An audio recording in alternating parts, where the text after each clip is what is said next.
Hello and welcome back to GP Video Podcast by Nadia. So yesterday we started talking about different classes and different groups and different types of anxiety disorder, and we decided that generalized anxiety disorder is actually the most prevalent and most common form of anxiety disorder. So we will be talking about it again today. Generalized anxiety disorder, according to the definition, is a mental health condition that causes excessive and disproportional anxiety and worry that negatively impacts a person's everyday life. Symptoms could be persistent, occurring most days for the last 6 months, and not caused by substance abuse or any other physical condition. So this is basically a defined definition or an agreed upon definition of generalized anxiety disorder, that the symptoms should be occurring most of the days for last 6 months and should be persistent and should not be caused by any other physical condition like any thyroid condition or any heart condition or any other condition that could be physical, and should not also be because of any substance use or drug abuse, which we can do urinary drug screen test and find out.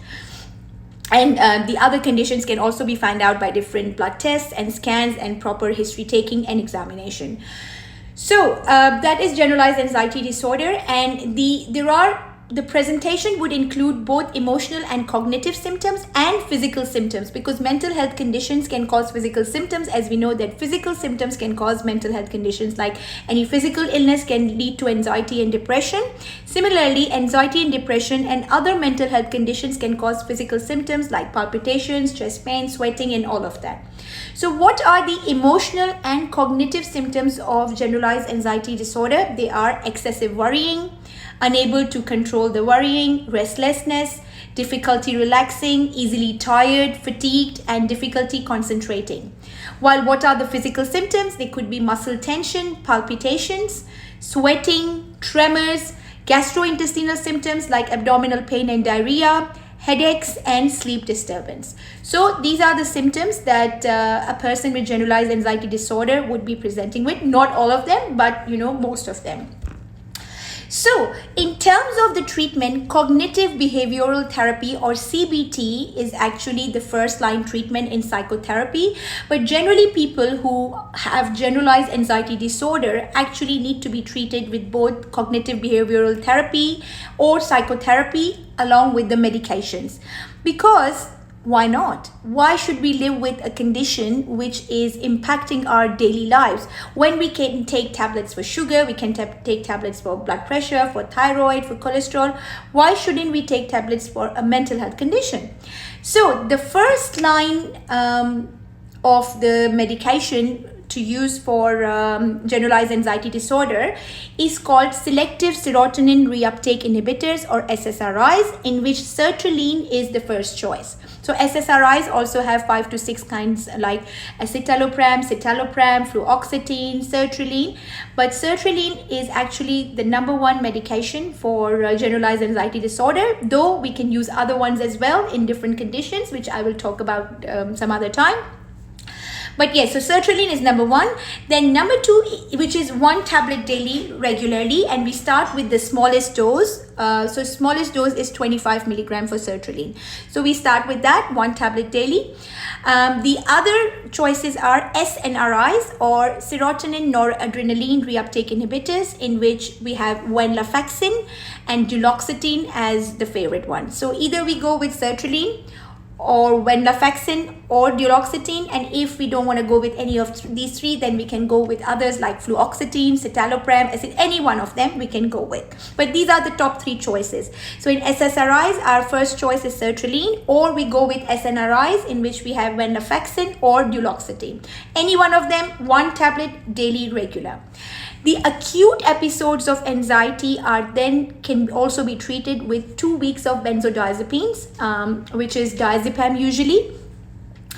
Because what happens is when you start SSRIs or SNRIs, they actually take 2 to 4 weeks to kick in and to start working nicely. So for the first episode, when somebody is presenting with acute episode, we can always give them diazepam Valium for 2 weeks. We can't do more than that because benzodiazepines are usually addictive, so they are short-term medications.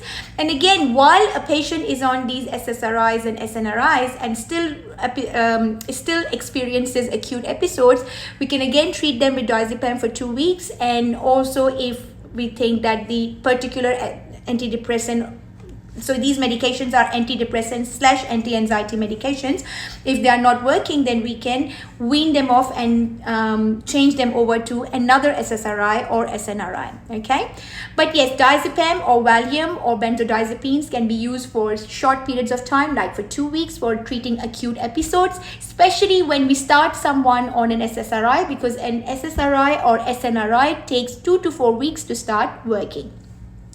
The other management option is called propranolol. Propranolol is for the physical symptoms, like for palpitations, for tremors. This is a beta blocker which can be used also regularly for the physical symptoms till the physical symptoms come in control. So it could be long term, it could be for immediate term. So till all the palpitations and the tremors and everything have come under control, we can use that. So this is basically the management of generalized anxiety disorder. People can be on anti-anxiety medications for lifelong. There is no major side effect as such. And when we want to come off it, please never ever come off an SSRI or SNRI just like that. No, always do it in conjunction with your GP, like consult with your GP first, because you can always get withdrawal symptoms and you might think that you are doing great and you don't need these medications anymore, but once you come off it, then these symptoms can always relapse. So please be assured that if you want to do it, you do it very slowly and nicely and gradually in consultation with your GP.